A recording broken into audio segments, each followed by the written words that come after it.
In November of 1864, my friend Steve Gillis got into one of his frequent barroom fights and badly beat up a bartender.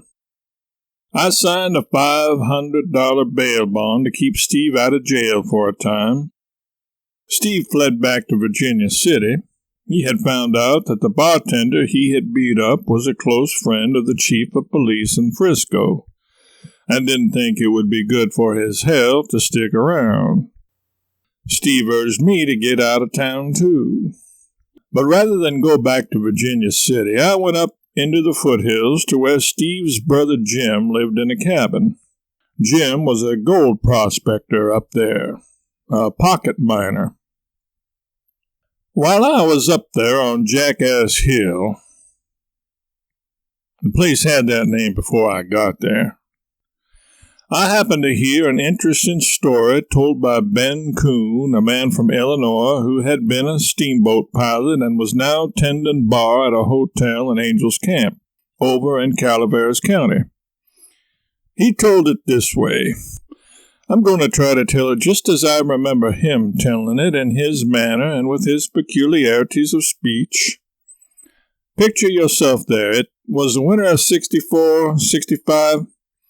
It was a cold and rainy day in Angels Camp. Ben was behind his bar, and some of the patrons were sitting on bar stools, others in chairs. I was sitting next to the fire by the stove with a glass of sarsaparilla or something.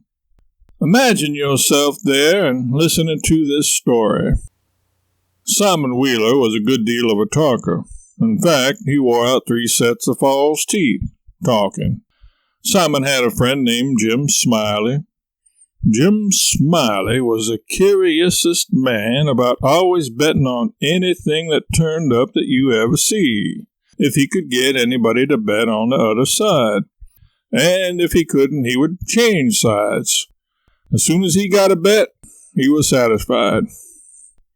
One day he catched a frog. Said he calculated to educate that frog. And he took him home and never done nothing for 3 months but sat in his backyard and learned that frog how to jump. Yes, sir, and he did learn him too, he did. When it come to jumping on a dead level, there wasn't no frog that could touch him at all. Come to jump on the dead level, why, he could lay over any frog in the profession. And Smiley broke all the camps around there betting on that frog. By and by, Smiley had a misfortune. He used to keep his frog in a little lattice box. The frog's name was Daniel Webster, and he would bring that box downtown and lay for a bet. And one day a feller came along, a stranger in the camp he was. He says, "What might it be that you've got in the box?" "Well," Smiley says, "it might be a polecat, and it might be a pile of gold nuggets. But it ain't. It's only just a frog." "Well," he says, "what's he good for?" "Well," Smiley says, "I don't know, but I think he's good enough for one thing. He can outjump any frog in Calaveras County." The stranger took that box, turned it around this way and that way, and he examined Daniel Webster all over very critically and handed it back, and he said, "I don't see any points about that frog that is any better than any other frog." "Oh," Smiley said, "it might be that you understand frogs, and it might be that you are only an amateur, so to speak. I have my own opinion on that. Anyway, I will risk $40 that he can outjump any frog in Calaveras County." Well, that stranger looked mighty sad, mighty sorrowful, grieved even, and he said, "I'm only a stranger in camp, and I ain't got no frog. But if I had a frog, I would bet you." Smiley says, "That's all right. That's all right. Just you hold my frog a minute. I will go and get you a frog." So Smiley led out to the swamp, and that stranger took that box, and he stood there. Well, he stood and waited the longest time.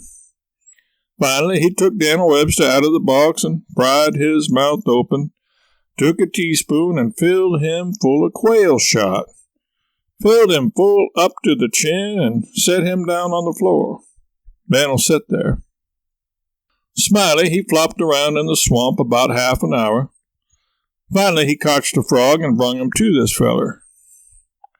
They put up the money, and Smiley says, "Now let the new frog down on the floor with his front paws just even with Dan'l's, and I will give the word." He says, 1, 2, 3, scoot. And they touched up the frogs from behind to indicate the time was called. And that new frog, he rose like a rocket and came down kerchunk, a yard and a half from where he started, a perfectly elegant jump for a non-professional that way.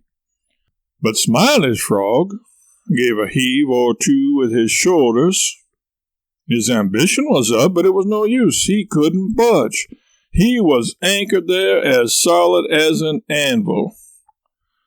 The feller took the money, and finally, as he was walking away, he looked over his shoulder and he said, "Well, I don't see any points about that frog that is any better than any other frog." And Smiley looked down at Dan'l Webster. I never see a man so puzzled. And he says, "I do wonder what that frog throwed off for. There must be something the matter with him. Looks mighty baggy somehow."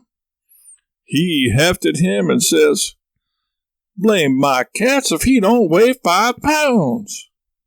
Turned him upside down, and he belched out a hatful of shot.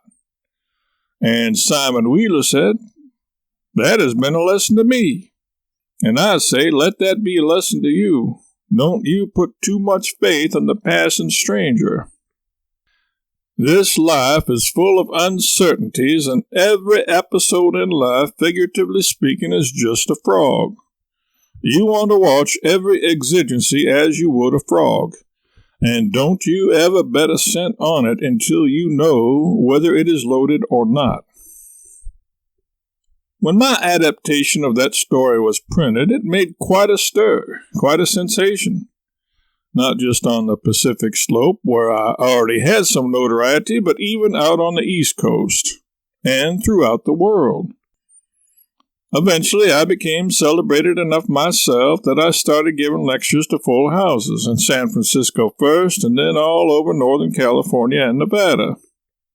I lectured back in my old haunts in Nevada.